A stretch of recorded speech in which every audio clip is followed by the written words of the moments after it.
Olá, meu nome é Alexandre Godeiro e vou apresentar nesse vídeo os instrumentos de planejamento e a política de saneamento básico.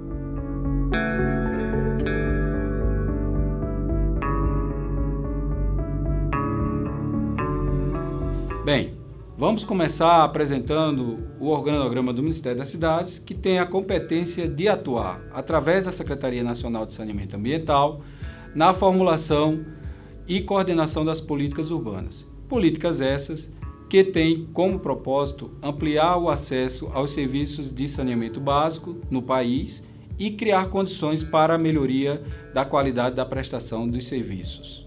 A Secretaria Nacional de Saneamento Ambiental é uma das 4 secretarias que compõem a estrutura do Ministério. Ela é composta de 3 departamentos: Departamento de Águas e Esgotos, DAGES, Departamento de Articulação Institucional, DARIN, e Departamento de Desenvolvimento e Cooperação Técnica, DDCOT. Além disso, assessora e coordena as reuniões do Comitê Técnico de Saneamento Ambiental do Conselho das Cidades.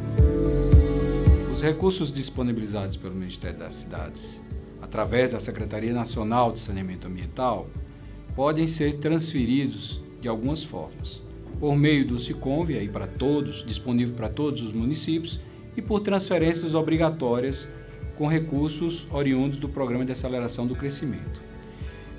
Esse público-alvo pode ser definido com a população acima de 50 mil habitantes, municípios integrantes de regiões metropolitanas ou municípios integrantes de região integradas de desenvolvimento, as famosas RIDs.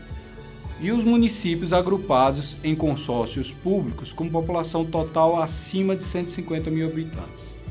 É importante observar que os municípios cuja população total seja menor que 50 mil habitantes, eles serão atendidos pela FUNASA quando os recursos forem não onerosos, oriundos do Orçamento Geral da União, e serão atendidos pelo Ministério das Cidades quando for recurso oneroso ou conhecido também como financiamento. E esses recursos, eles são divididos em recursos não onerosos, aqueles do Orçamento Geral da União, também conhecidos como recurso a fundo perdido, e recursos onerosos, que são aqueles de natureza extra-orçamentária, oriundos de outras fontes, como o Fundo de Garantia por Tempo e Serviço, FGTS, o Fundo de Amparo ao Trabalhador, FAT, e os recursos próprios de outros agentes financeiros. Os principais marcos legais do saneamento são o Estatuto da Cidade, que é a Lei 10.257, data de 2001, e lançou as diretrizes da política setoriais, dentre elas a do saneamento básico. Em 2003 e 2004, aconteceu a criação do Ministério das Cidades, a primeira Conferência Nacional das Cidades e a primeira reunião do Conselho das Cidades. Em 2007, houve a promulgação da Lei 11.445, que é a Lei de Diretrizes Nacionais para o Saneamento Básico, também conhecida como a Lei de Saneamento, e que contém a Política Federal de Saneamento Básico. Sua regulamentação ocorreu somente em 2010, através do Decreto 7.217. Também em 2010, foi promulgada a Política Nacional de Resíduos Sólidos, Lei 12.305.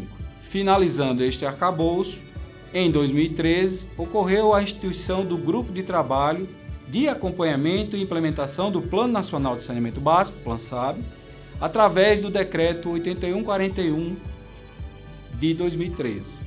Neste mesmo ano, o PLANSAB foi aprovado por uma portaria interministerial de número 571. É bom frisar que a construção desse arcabouço se originou em 1988 com a promulgação da Constituição Federal, que está em vigor. Bom, agora vamos abordar o tamanho do problema do déficit.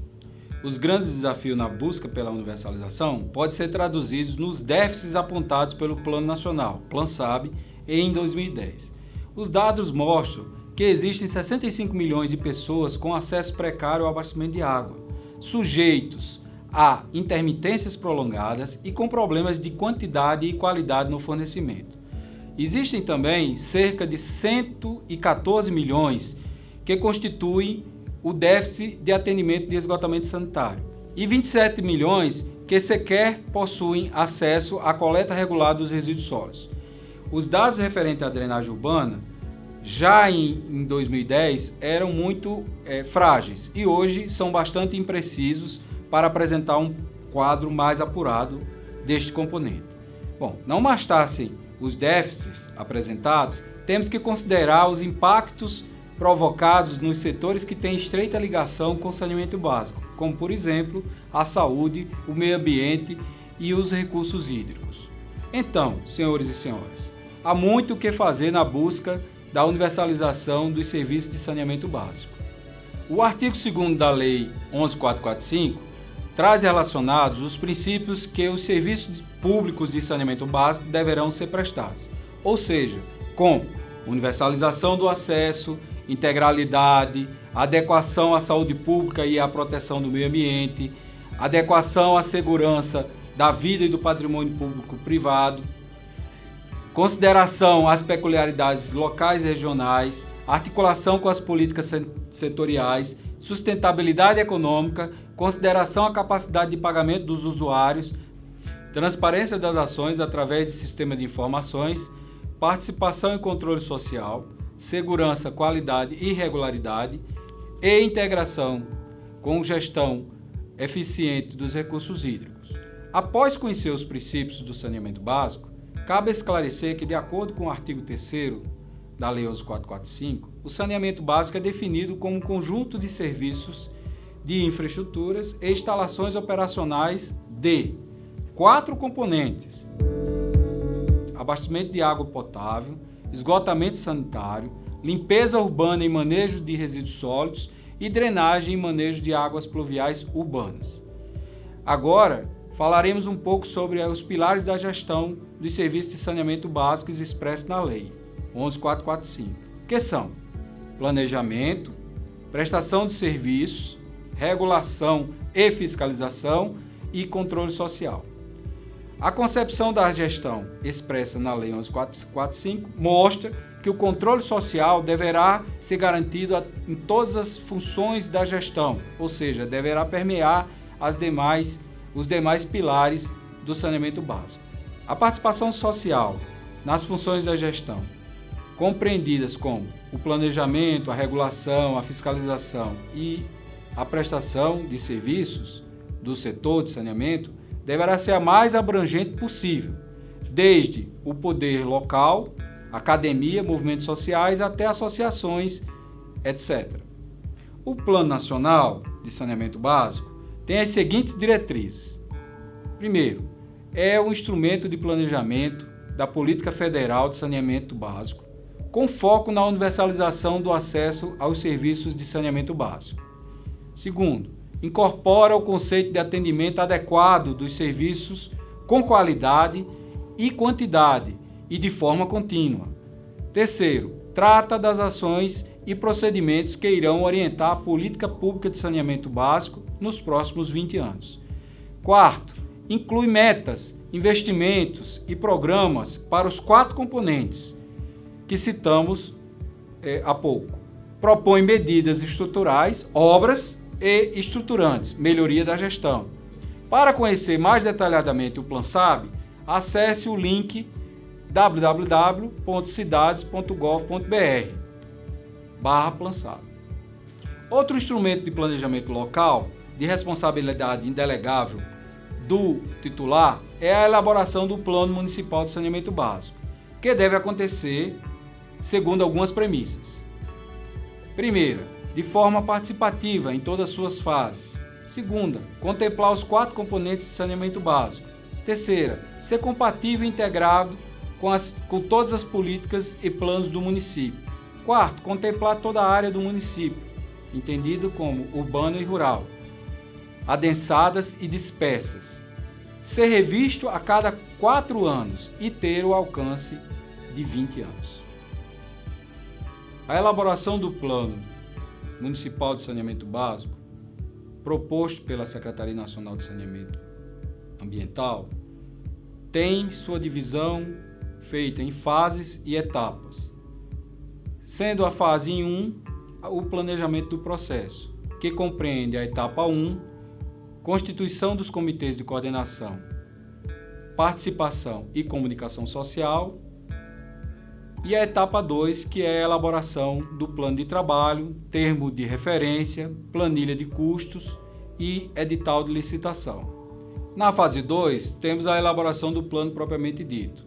A etapa 3 constitui o diagnóstico da situação do saneamento básico. A etapa 4, o prognóstico, as diretrizes, objetivos e metas. A etapa 5, programas, projetos e ações. A etapa 6, constitui as ações de emergência e contingência. A etapa 7 são os mecanismos e procedimentos para monitoramento e avaliação.